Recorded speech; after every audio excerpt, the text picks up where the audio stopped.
Titan Season 2 just keeps getting better and better with every episode. It is awesome! What's up, YouTubers of the world? MegaGeekMixer here to give you guys this week's episode of Titans, episode Connor. So we actually get introduced to Connor in this episode. It pretty much delves in where it was last left off with Connor and the season finale of last season's episode. Of the last episode of the season finale, and explores to us what he's been up to. And man, did I love this episode. It was better than all the other episodes, but that's what I've been saying almost every week because it's just true. With every episode, it gets better. With this one, I love the mixture of it had of sci-fi, of horror, of the bad science things that go wrong, and the good things that can come out of it, and also dealing with the moral compass of the human heart, knowing that they do something bad, but they stay with it, even though they morally know it's wrong. It really shows the conflicting opinion of a human being. Because let's face it, we are very complicated, and that's exactly how this episode was defining things, as Connor Kent was discovering who he was. Yes, now, if you guys don't know Connor Kent, but I'm sure all of you know thanks to Young Justice and other iterations he's been in, clone of Superman and Lex Luthor. And that's exactly how he is in this iteration of Titans. He's a clone of both Lex Luthor and Superman. And he pretty much it's just like now exploring the world for the first time, and he's just amazed by everything he sees here. But eventually it gets to the point where he decides that he needs to go home, having the memories of both Lex Luthor and Clark Kent. He goes to Kansas, and this was actually a really good thing that the production team and who were doing Titans did when they made this episode. Because, for those who probably don't know of Lex Luthor or his past, then they don't know that he was actually in Kansas before he moved to Metropolis. Yes, he actually lived in Kansas around the same time as Superman, and they first were starting off as friends. Yeah, if you can believe that. Superman and Lex Luthor were friends at first, until an accident happened and a misunderstanding caused Lex Luthor to hate Superman when Superman thought he was saving his life, but in the end made Lex Luthor lose his hair due to a science experiment he was doing. And yeah, that's how they became enemies. But that's not really what this is about. This one was really about Connor thinking this is where he was from, and he goes to Lex Luthor's home, or better yet, his father's home, and he meets Lex Luthor's father. Oh yeah, and yeah, Krypto, if y'all didn't know, in the season finale of last season, that's who Connor Kent was rescuing. And almost one thing I forgot was how Connor Kent got his name. And now, he got his name in different ways, but in this one, he got it by taking a security guard's clothes to wear for himself. But either case, when he met Lex Luthor's father, it was shown to us through memories that Lex Luthor's father used to abuse him and everything. And when he confronted Lex Luthor's father on that, he was saying that it's all a lie, and he was just trying to be like a better father to him or something like that. All I know is that what he was saying, what his father was saying, Lex Luthor's father was saying, compared to what Connor Kent was taking from it, shows that there was a difference of opinion and mindset for Lex Luthor and his father when he was living with his father as a kid. But he showed that he was very proud of him and stuff. But all that alcohol makes you do some things you don't mean to do and stuff. That tends to happen. But even still, it can still show that it's an example of showing that Lex Luthor still cared for his father was in the fact that Connor, when he was being attacked by Cadmus soldiers, or better yet, not Cadmus soldiers, but that's not important. Either way, people to come to get Connor were trying to attack him, and then they ended up almost trying to kill Lex Luthor's father, but Connor Kent protected him. And yeah, you could say it was because of the memories of Luthor in there, but also the memories of Superman. Since he's got a mixture of both of them, he's conflicted in knowing what's right and wrong. Well, that's where in this episode it introduces us to really the person who created him. Now, Lex Luthor was the one who came up with the idea, but the one who executed it was a girl named Eve Watson, and she was working with Mercy Graves. That's right, guys. Mercy Graves makes her debut in this episode, and while she doesn't really have much to do, just that mere presence of her shows the actor knows how to really take this role of Mercy Graves. But this was really all about Eve Watson, who was the one who created her, and eventually after Superboy, I need to just call him Connor before next thing I know I'm gonna accidentally call him Superman here.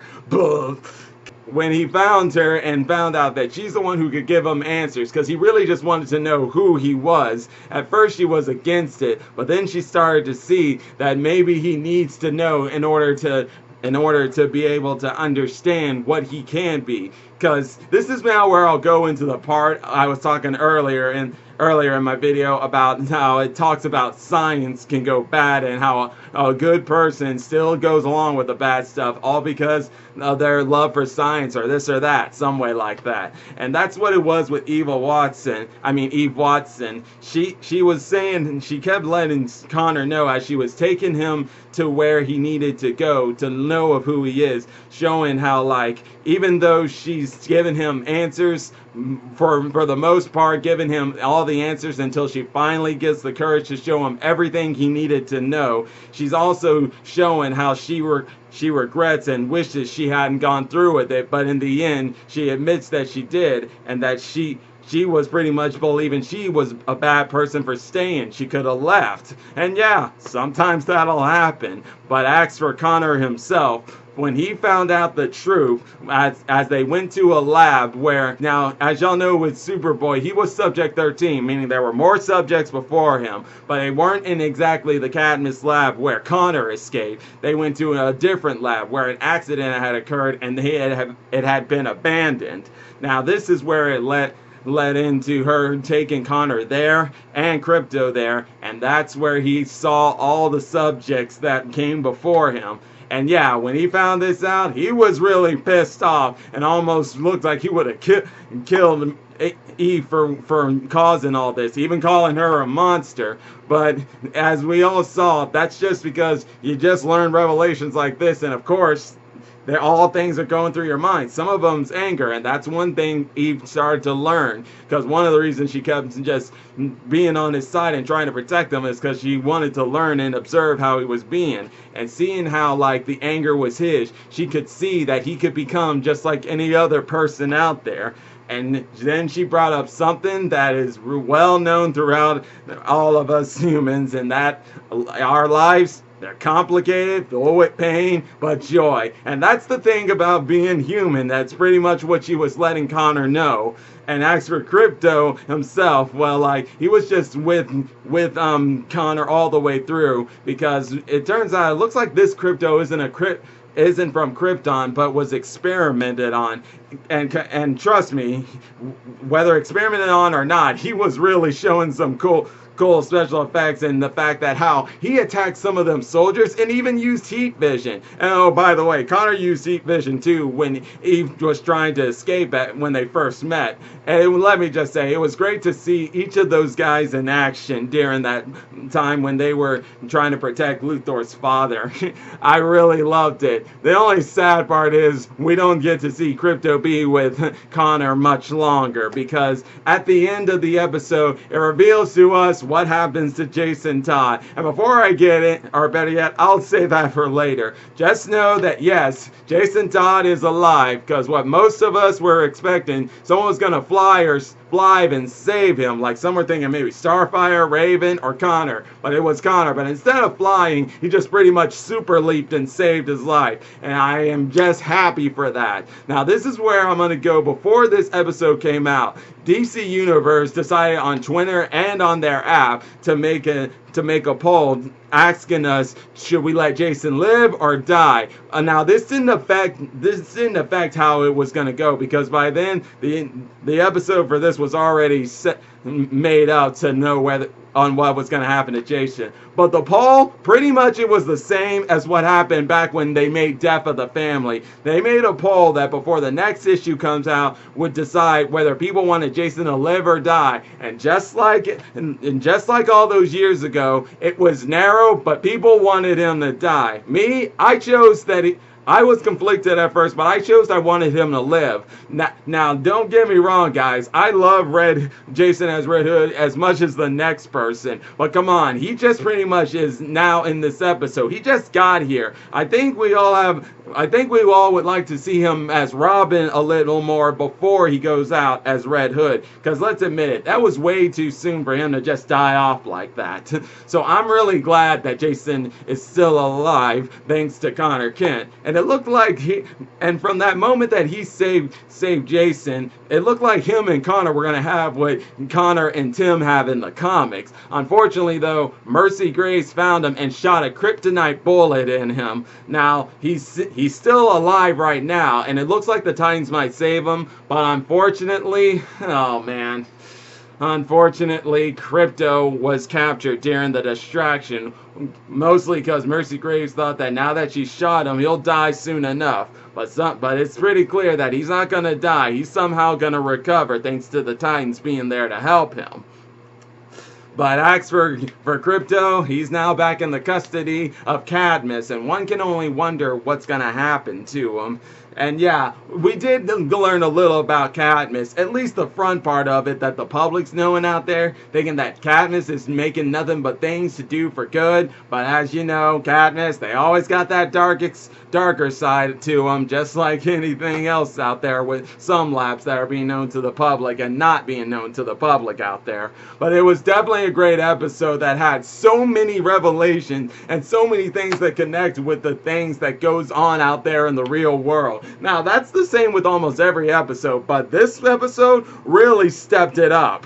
Really stepped it up in a big way. And I love the guy who plays as Connor Kent. I loved his acting and how he was playing how Connor confused and wondering who he is, what he is and stuff. Very curious to himself and the heroic side that he was showing, and also in the acting and saying he's just a newborn pretty much and he really doesn't know so much about the world. And I love the part in how he was acting when he and Krypto were out in Metropolis and just looking around, all amazed by what he was seeing. He's like, look at this world, it's so beautiful.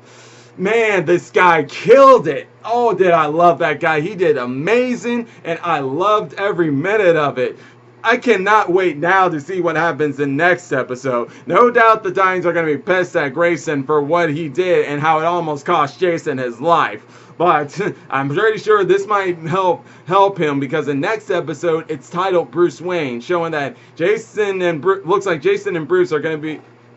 no, scratch that. Jason and Grayson are going to go to Bruce, and Bruce is probably going to even help Grayson more and to try to let go of some things. But I really think it's his friends who are going to help him out of that, to where he's finally looks like he's going to ignite the role and become Nightwing. Because if I'm a betting man, I'm going to say episode 8 or 9 is when he will finally come out as Nightwing. But either way, definitely a great episode. I can't wait for next week's episode. This has been amazing. Titan Season 2 is really finding its direction now, and I can be even more happier. I can't wait to see what happens with Raven and Beast Boy, because they still have that little issue of a argument they went through, but I'm sure they'll be okay. But I'm gonna leave it all at that for now. And hey, if you guys are enjoying my videos, all you gotta do is click that like button, subscribe to the channel, hit the bell icon to be notified of when I make more videos. And until then, MegaGeekMixer signing out. Bye.